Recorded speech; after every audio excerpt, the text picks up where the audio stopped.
ഇരുധ്രുവം. രചന ആത്തൂസ് മഹാദേവ്. അവതരണം സാലിം കരുളായി. ബെഡിൽ കിടന്ന് കൈകാലിട്ട് അടിച്ച് കളിക്കുന്ന കുഞ്ഞിപ്പെണ്ണിൻ്റെ അരികിലായിരിക്കുകയാണ് ആരവ്. അച്ഛനും മോളും അവരുടെ ലോകത്താണെങ്കിൽ അവരിരുവരെയും നോക്കി ഒരു പുഞ്ചിരിയോടെ മാറി നിൽക്കുകയാണ് ദക്ഷ. മാസങ്ങൾക്ക് മുന്നേ അവർക്ക് പിറന്ന പൊന്നോമനയാണ് വാൻഷിക എന്ന ആൻഷി മോള്. കാഴ്ചയിൽ തന്നെ ആരവ് തന്നെയാണ് കുഞ്ഞിപ്പെണ്ണ്. കുറുമ്പ് ഒട്ടും കുറവില്ലതാനും. കുഞ്ഞിനെ കളിപ്പിക്കുന്നതിനിടയ്ക്ക് ആരവ് മുഖം ചരിച്ച് അല്പം മാറി നിൽക്കുന്ന ദക്ഷയെ ഒന്ന് നോക്കി. അത്രയും നേരം പുഞ്ചിരിയോടെ നിന്നവളുടെ മുഖം താൻ നോക്കിയതോടെ മാറുന്നത് അവൻ കണ്ടിരുന്നു. ഇപ്പോഴും തന്നോടുള്ള പെരുമാറ്റത്തിൽ അവൾക്ക് യാതൊരു മാറ്റവും വന്നിട്ടില്ല എന്നവൻ വേദനയോട് ഓർത്തു. കുഞ്ഞു വരുന്നതോടെ അവൾ താനുമായി അടുക്കുമെന്ന് കരുതിയെങ്കിലും അതൊക്കെ തൻ്റെ വെറും തോന്നലായിരുന്നു. ആരവിൻ്റെ ചുണ്ടുകളിൽ വേദന ചാലിച്ചൊരു പുഞ്ചിരി പൊടിഞ്ഞു. എന്നാൽ പെട്ടെന്നാണ് ആരോ അവരുടെ റൂമിൻ്റെ ഡോർ തുറന്ന് വേഗത്തിൽ അകത്തേക്ക് വന്നത്. ഒരു വേള ആരവിൻ്റെയും ദക്ഷയുടെയും ശ്രദ്ധ അവിടേക്കായി. മുന്നിൽ നിൽക്കുന്ന വർഷയെ കണ്ട് ആരവ് ബെഡിൽ നിന്ന് എഴുന്നേറ്റു. എന്നാൽ വർഷ അവനെ ശ്രദ്ധിക്കാതെ ദക്ഷയ്ക്ക് മുന്നിലായി കലിയോടെ വന്നു നിന്നു. നിന്നെ ഞാൻ സമ്മതിച്ചു തന്നു ദക്ഷ. എത്ര വേഗ നീ എന്നെയും മംഗളിനെയും തമ്മിൽ തെറ്റിച്ചത്. അത് നിന്റെ ഏട്ടനെന്ന് പറയുന്ന മറ്റവന് വേണ്ടി. പക്ഷേ ഈ വർഷ തോറ്റു തരുമെന്ന് നീ കരുതണ്ടടോ. ഇല്ലടി, വർഷ ആരാണെന്ന് നീയും നിന്റെ തന്തയും അറിയാൻ കിടക്കുന്നതേ ഉള്ളൂ. ഇപ്പം ഈ നിലയിൽ എന്നെ കൊണ്ടെത്തിച്ചിട്ട് ഇപ്പം നന്മമരം ചമഞ്ഞു നിൽക്കുന്ന നിന്റെ തന്തയുണ്ടല്ലോ, അയാൾക്കെതിരെയുള്ള കളികൾ വർഷ തുടങ്ങാൻ പോകുന്നതേ ഉള്ളൂ. നീ നിന്റെ ഏട്ടനും തന്തയും നരകിക്കുയിനി. വീട്ടിലെ ഞാൻ ഒന്നിനെയും. കാത്തിരുന്നോ നീയൊക്കെ. രൂക്ഷമായി അവൾക്ക് നേരെ വിരൽ ചൂണ്ടി അത്രയും പറഞ്ഞ അതീവ ദേശത്തിൽ വർഷ തിരിഞ്ഞു നടന്നു. മോളൊന്ന് അവിടെ നിന്നേ. പിറകിൽ നിന്നും ആരവിൻ്റെ വിളി വരുമ്പോൾ വർഷ ഒന്ന് അവിടെ നിന്നു. എന്താ? ഭാര്യയും ഭാര്യ വീട്ടുകാരെയും പറഞ്ഞത് ഭർത്താവിന് ഇഷ്ടമായില്ലേ? പകരം തല്ലണോ തനിക്കെന്നെ? വർഷ അവന് നേരെ കയർക്കുമ്പോൾ ചെകിടടിച്ചൊരു അടിയായിരുന്നു ആരവിൻ്റെ ഭാഗ. വർഷ കവളിൽ കൈവച്ച് ഞെട്ടലോട് അവനെ ഒന്ന് നോക്കി. ഇനി മേലിൽ നിന്റെ കയ്യോ നാവോ എൻ്റെ പെണ്ണിന് മേൽ ഉയർന്ന പൊന്നു വർഷമോളെ, ഏട്ടൻ്റെ ഇതുവരെ കാണാത്തൊരു മുഖം നീ കാണും, കേട്ടോടി. ആ അലർച്ചയ്ക്ക് മുന്നിൽ വർഷം നന്ദി ഒന്ന് വിരണ്ടു പോയി. ആ നേരം റൂമിൽ നിന്ന് പോയ മാളു പിന്നെ റൂമിലേക്ക് വന്നിട്ടില്ല. കുറച്ചു നേരം വെയിറ്റ് ചെയ്തെങ്കിലും കാണാതെ ആയതോടെ അർജുൻ അവളെ തപ്പി പുറത്തേക്ക് ഇറങ്ങി. ഒടുവിൽ അവളെ കണ്ടു കിട്ടിയത് കിച്ചണിലായിരുന്നു. സിന്ധു കൂടെ ഉണ്ടായിരുന്നത് കൊണ്ട് അവൻ അകത്തേക്ക് കയറാതെ അവളെ ഒന്ന് നോക്കിക്കൊണ്ട് മെല്ലെ പുറത്തേക്ക് തന്നെ ഇറങ്ങി. ഉമ്മറത്തേക്ക് വരുമ്പോൾ ശ്രീധരനും ആകാശം സിമന്റ് കൈവരിയിലിരുന്ന് എന്തൊക്കെയോ ചർച്ചയിലായിരുന്നു. അർജുൻ മെല്ലെ അവർക്ക് അരികിലേക്ക് നടന്നു. ആ മോനെ വാ, ഞാൻ വിളിക്കാനിരിക്കുമായിരുന്നു. ശ്രീധരൻ അവനെ വിളിക്കുമ്പോൾ അർജുൻ ചെറിയൊരു ചിരിയോടെ ആകാശിൻ്റെ ഓപ്പോസിറ്റായി വന്നിരുന്നു. ഞങ്ങൾ വിവാഹക്കാർ സംസാരിക്കായിരുന്നു. മാധവൻ്റെ അച്ഛൻ പിടിച്ചിട്ടുണ്ടായിരുന്നു. 2 മാസത്തിനുള്ളിൽ വിവാഹം നടത്തണമെന്നാ അവർ പറയുന്നത്. മോൻ്റെ അഭിപ്രായം എന്താ? എനിക്കിതൊക്കെ ചോദിക്കാൻ നിങ്ങൾ 2 മക്കളല്ലേ ഉള്ളൂ. ശ്രീധരൻ അത് ചോദിക്കുമ്പോൾ ആകാശം നോക്കിയത് അർജുൻ്റെ മുഖത്തെ ഭാവമാണ്. എന്നാൽ അവരെ നിർവചിക്കാൻ കഴിയാത്ത ഭാവമായിരുന്നു. മോനൊന്നും പറഞ്ഞില്ല. എന്തോ ആലോചനയോടെ മൗനമായിരിക്കുന്ന അർജുനെ തേടി വീണ്ടും ശ്രീധരൻ്റെ ചോദ്യം വന്നു. നീട്ടിക്കൊണ്ട് പോകണ്ടെങ്കിൽ നമുക്കിത് വേഗം നടത്താം, അതല്ലേ ബെറ്റർ. അവൻ്റെ ആ മറുപടിക്ക് മുന്നിൽ അയാളൊന്ന് പുഞ്ചിരിച്ചു. അപ്പോഴേക്ക് സിന്ധുവും മാളുവും മായും കൂടെ പുറത്തേക്ക് വന്നിരുന്നു. അവരായിട്ടൊന്നും ചോദിച്ചില്ലെങ്കിലും എൻ്റെ മകൾക്ക് വേണ്ടുന്നത് കൊടുക്കേണ്ടത് ഞാനല്ലേ.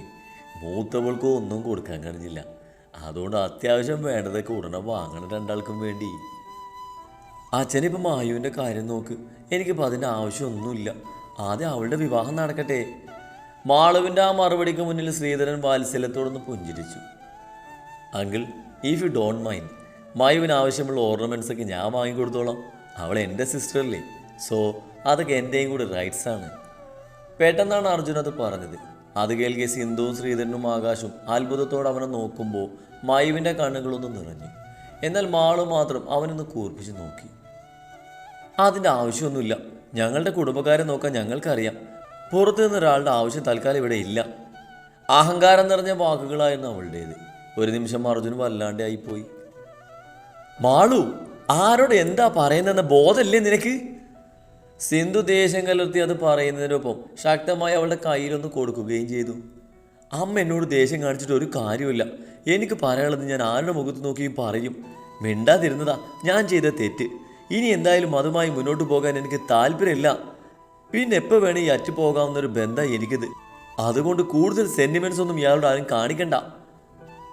അർജുന പുച്ഛത്തോടെ നോക്കിക്കൊണ്ട് അത് പറയുമ്പോൾ ഒരു വേള കേട്ടുനിന്ന് എല്ലാവർക്കും മാളവിനോട് എന്തെന്നില്ലാത്ത ദേഷ്യം തോന്നി. എന്നാൽ അർജുൻ മാത്രം ഒന്നും മിണ്ടാതെ ആരെയും നോക്കാതെ അകത്തേക്ക് കയറി. കൊള്ളാം, എൻ്റെ മോള് നന്നേ വളർന്നു. പക്ഷേ അച്ഛനൊന്ന് പറയട്ടെ, ഇപ്പം നീ ഈ കാണിക്കുന്ന അഹങ്കാര, ഞാൻ വളർത്തിയ എൻ്റെ മകൾ ഇങ്ങനെയല്ല. ഇപ്പം നീയും അവനും തമ്മിൽ ഒരു വ്യത്യാസവും ഇല്ലാതെ ആയിപ്പോയി മോളെ. ഒരു വേള മാളുവിൻ്റെ മുഖം മെല്ലെ താഴ്ന്നു. ദേഷ്യം കൊണ്ടല്ല താൻ അങ്ങനെ പറഞ്ഞത്. താൻ വേദനിച്ചതുപോലെ അല്പമെങ്കിലും അവനും വേദനിക്കേണ്ടെന്ന് തോന്നിപ്പോയി.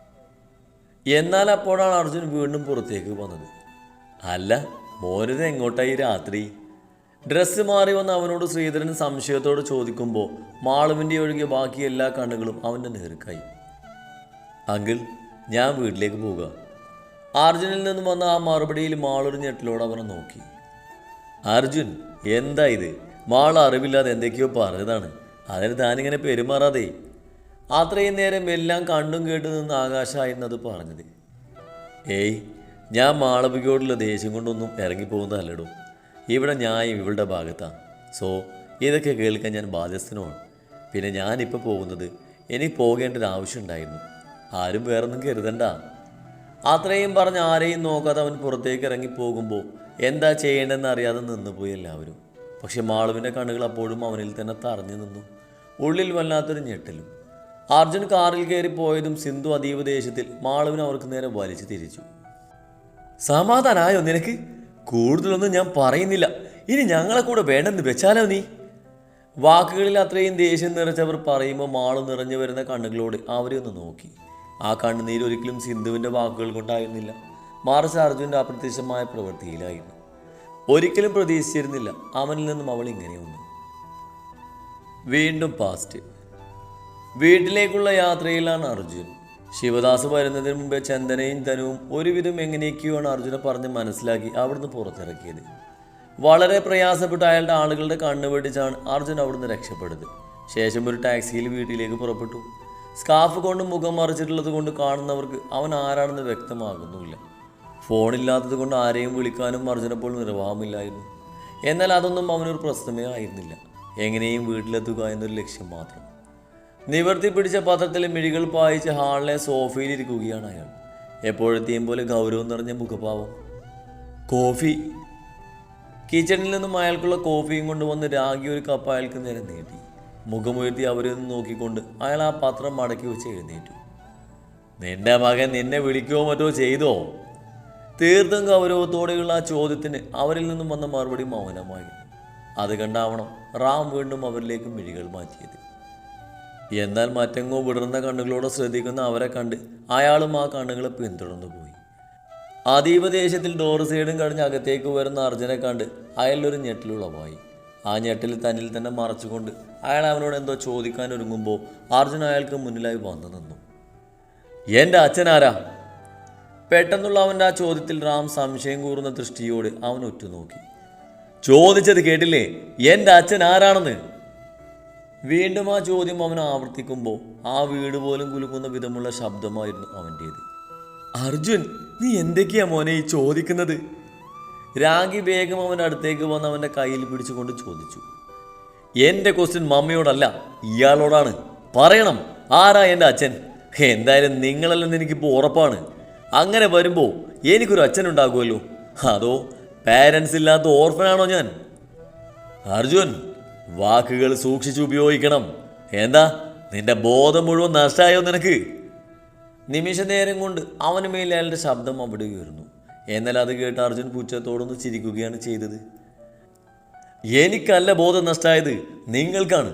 പണം പണം എന്ന ചിന്ത തലയിൽ പിടിച്ചപ്പോൾ സ്വന്തവും ബന്ധവും മറന്ന് എന്ത് കൊള്ളരുതായ്മക്കും പിന്നാലെ പോയി ബോധം മുഴുവൻ നഷ്ടമായത് നിങ്ങൾക്കാ. അർജുൻ! ഉച്ചത്തിൽ അതീവ ദേഷ്യത്തിൽ അലറിപ്പോയി റാം. അലറണ്ട, ഇനി നിങ്ങൾക്കതിനുള്ള യോഗ്യതയില്ല.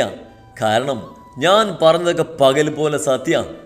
അല്ലെങ്കിൽ ഞാനൊന്ന് ചോദിക്കട്ടെ, ദക്ഷയല്ലാതെ മറ്റെന്തിനെങ്കിലും നിങ്ങൾ ആത്മാർത്ഥമായി സ്നേഹിച്ചിട്ടുണ്ടോ? എന്നെയോ മമ്മയോ കുറിച്ച് എപ്പോഴെങ്കിലും നിങ്ങൾ ചിന്തിച്ചിട്ടുണ്ടോ? അവൻ്റെ ആ ചോദ്യത്തിന് മുന്നിൽ റാം നിശബ്ദത പാലിക്കുമ്പോൾ രാഗിയുടെ കണ്ണുകൾ നിറഞ്ഞു വന്നു. സ്വന്തം മകനായ എൻ്റെ ഇഷ്ടങ്ങളോ ആഗ്രഹങ്ങളോ പരിഗണിക്കാതെ നിങ്ങൾ നിങ്ങളുടെ കൂട്ടുകാരൻ്റെ മകൾക്ക് എന്നെ കൊടുക്കുന്നത് എന്തിനാണെന്ന് ഞാൻ പറയട്ടെ. ഈ വിവാഹം നടന്ന അയാൾ തരാന്ന് പറഞ്ഞ കോടികൾ കണ്ടിട്ടല്ലേ? അതിനു വേണ്ടിയല്ലേ അവൾ നിങ്ങളിങ്ങനെ കൂടെ കൊണ്ട് നടക്കുന്നത്? വാക്കുകളിൽ പുച്ഛവും കോപവും നിറച്ചുകൊണ്ടുള്ള അർജുൻ്റെ വാക്കുകൾക്ക് മുന്നിൽ റാം ഞെട്ടിലോട് അവനെ നോക്കി. രാഗി ഇനിയും ഒന്നും കേൾക്കാൻ വയ്യാന്നതുപോലെ തൻ്റെ കണ്ണുകൾ അമർത്തിയടച്ചു. പക്ഷേ അവിടെയും നിങ്ങളുടെ ചുവടുകൾ പിടക്കുവാണ്.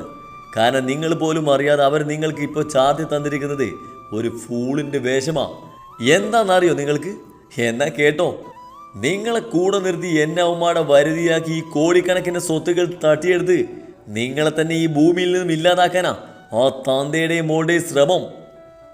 റാമിൻ്റെ കാതുകളിൽ ആകെ ഒരു മുരൾച്ചയായിരുന്നു. ഒന്നും വ്യക്തമായി കേൾക്കാൻ കഴിയാത്തൊരവസ്ഥ. അർജുൻ, നീ ഇപ്പോൾ പറഞ്ഞത്? രാഗിയുടെ കണ്ണുകൾ ഞെട്ടലോടെ വികസിച്ചു. യെസ് മമ്മ, ചീറ്റ് ചെയ്യുക അവര്. പക്ഷെ ഇതൊന്നും അറിയാതെ പൊട്ടനാട്ടം കാണുകയോ ഇവിടെ, അതും സ്വന്തം കുഴി തോണ്ടാൻ. അത് മാത്രമല്ല, നിങ്ങളെ തകർക്കാൻ അയാളിപ്പോൾ കൂട്ടുപിടിച്ചിരിക്കുന്നത് ആരാണെന്ന് അറിയോ? ഒരിക്കലും നിങ്ങൾ ജീവിതം തകർത്ത ശിവദാസങ്ങളെ. ആ വാക്കുകൾ റാമിൻ്റെ കാതുകളിലേക്ക് തുളഞ്ഞു കയറി. തൻ്റെ കാൽ കീഴിലെ മണ്ണൊലിച്ച് പോകുന്നതായി തോന്നി അയാൾക്ക്. ശരീരമാകെയൊന്ന് വീർക്കുമ്പോൾ സ്വയം ഭാരം നഷ്ടമാകുന്നത് പോലെ തോന്നി അയാൾക്ക്. കണ്ണുകളടഞ്ഞ നിമിഷ നേരം കൊണ്ട് നിലത്തേക്ക് കുഴഞ്ഞു വീഴുമ്പോൾ രാഗിയുടെ നിലവിളി അവിടെ ഉയർന്നു. 1 മണിക്കൂറുകൾക്ക് ശേഷം, എക്സ്ക്യൂസ് മീ ഡോക്ടർ, ഡാഡിക്ക്. ഡോക്ടർ ചന്ദ്രശേഖരൻ്റെ റൂമിലിരിക്കുകയാണ് അർജുൻ. വല്ലാത്തൊരു മാനസിക സംഘർഷത്തിലായിരുന്നു അവനപ്പോൾ. അർജുൻ, കുറച്ച് കോംപ്ലിക്കേറ്റഡ് ആണെന്ന് എനിക്ക് ഓപ്പണായി നിങ്ങളോട് പറയേണ്ടി വരും. കാരണം സിറ്റുവേഷൻ അത്രയും മോശമാണ്. ഒരു മുഖവരെയും കൂടാതെ അയാളത് പറയുമ്പോൾ അർജുൻ്റെ കൈകൾ ആ ചെയറിലൊന്ന് മുറുകി. ഇതിപ്പോൾ 3ാമത്തെ അറ്റാക്കാണ്. ആദ്യത്തെ 2 തവണ ഞാൻ റാമിന് വാണിംഗ് കൊടുത്തിരുന്നു. ഹെൽത്ത് ഒട്ടും ഓക്കെയല്ല, പൂർണ്ണ റെസ്റ്റ് വേണമെന്ന്. പക്ഷേ അയാളത് കേടില്ലെന്ന് മാത്രമല്ല, ബോഡി കൂടുതൽ വീക്കാവുകയും ചെയ്തു. കൂടെ ഓവർ ആൽക്കഹോളും. ഇതിൽ കൂടുതൽ ഇനി എന്താ അർജുൻ വേണ്ടത്? തൻ്റെ ചെയറിലേക്കൊന്ന് അമർന്നിരുന്നു കൊണ്ട് അയാൾ പറയുമ്പോൾ അർജുൻ വല്ലാത്തൊരു ഞെട്ടലോടെ അയാൾ നോക്കി. Doctor, what did you say? ഡാഡിക്ക് ഇത് 3ാമത്തെ അറ്റാക്കാണെന്നോ? അർജുൻ്റെ ആ വാക്കുകളിൽ നിറഞ്ഞു നിന്നത് അവിശ്വസനീയമായിരുന്നു. എന്നാൽ അത് കേൾക്കെ അയാളുടെ കണ്ണുകളൊന്ന് ചുരുങ്ങി. Are you kidding me Arjun? സ്വന്തം അച്ഛൻ 2 തവണ ഹെൽത്ത് ഇഷ്യൂസ് വന്ന് ഇവിടെ അഡ്മിറ്റ് ആയത് അർജുൻ അറിഞ്ഞില്ലെന്നാണോ പറഞ്ഞു വരുന്നത്? I can believe it. അയാൾ അമ്പരപ്പോടെ ചോദിക്കുമ്പോൾ അർജുനിൽ തീർത്തും മൗനമായിരുന്നു. അതോടൊപ്പം തനിക്ക് ചുറ്റും എന്തൊക്കെയോ നടക്കുന്നതെന്ന് അറിയാത്തൊരു തരം ഭാവവും. Arjun, are you okay now? അവൻ്റെ ആ ഭാവം കണ്ട അയാൾ ഒരു സംശയത്തോടെ ചോദിച്ചു. Doctor, I am not okay. Doctor എന്താ ഈ പറയുന്നത്? എനിക്ക് പൂർണ്ണമായി മനസ്സിലാക്കാൻ സാധിക്കുന്നില്ല. കാരണം ഞങ്ങളുടെ അറിവിൽ ഡാഡിക്ക് ഇത് ഫസ്റ്റ് സ്റ്റേജാണ്. ബട്ട് ഡോക്ടർ പറയുന്നു ഡാഡിക്ക് ഇതിന് മുമ്പും ഇങ്ങനെ വന്നിട്ടുണ്ടെന്ന്. പക്ഷെ ഞാൻ ബാക്കി പറഞ്ഞ് പൂർത്തിയാക്കാൻ കഴിയാതെ നിർത്തിപ്പോയി അർജുൻ. ഡോക്ടർ അവനെ തന്നെ നോക്കിക്കൊണ്ട് നിമിഷങ്ങളോളം ഇതേ ഇരിപ്പ് തുടർന്നു. ആ വലിയ ഹോസ്പിറ്റലിൽ ആളൊഴിഞ്ഞൊരിടത്തായി നിൽക്കുകയാണ് അർജുൻ. മനസ്സിലെ സംഘർഷം പോലെ കൈവിരലുകൾ പാൻസിൻ്റെ പോക്കറ്റിൽ മുറുകിയിട്ടുണ്ട്. അർജുൻ, പുറകിൽ നിന്ന് കേട്ട ആ ശബ്ദത്തിൽ അർജുൻ ഒന്ന് തിരിഞ്ഞു. പ്രതീക്ഷ ആൾ തന്നെയായിരുന്നു മുന്നിൽ. എന്നാൽ വീണ്ടും അർജുൻ്റെ കണ്ണുകൾ മറ്റാർക്കോ വേണ്ടി പരതി. മാളവിക വന്നില്ലേ? ഉടനടി അവനിൽ നിന്നും അതൊരു ചോദ്യമായി പരിണമിക്കുമ്പോൾ മാധവിൽ വല്ലാത്തൊരു പതർച്ചയാണ് നിറഞ്ഞത്. ഇല്ല, പക്ഷെ ഉടനെ വരും. ഉള്ളിലെ പതർച്ച പുറത്തേക്ക് വരാതിരിക്കാൻ ശ്രമിച്ചുകൊണ്ട് അവനത് പറയുമ്പോൾ അർജുനൊന്ന് മൂളി. എന്നോട് ദേഷ്യാകും അവൾക്ക്. ഇത്രയും നാളും അവളെ കാണാൻ ശ്രമിക്കാതൊരു വാക്ക് പോലും മിണ്ടാതെ ഇറങ്ങിപ്പോയതല്ലേ ഞാൻ അവളുടെ മുന്നിൽ നിന്ന്. അതിൻ്റെ ദേഷ്യം അതത്ര പെട്ടെന്ന് അവളിൽ നിന്ന് മാറില്ല.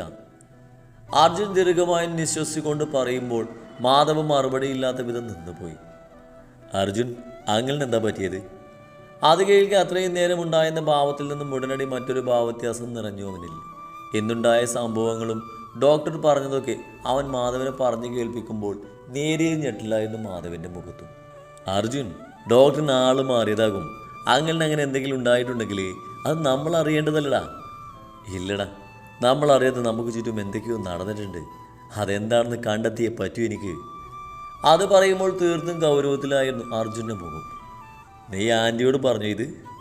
മാധവ് നേരിയ സംശയത്തിൽ ചോദിച്ചു. ഇല്ല, മമ്മ ഒന്നും പറയണ്ട. അതിന് മാധവ് ഒന്ന് മൂളി.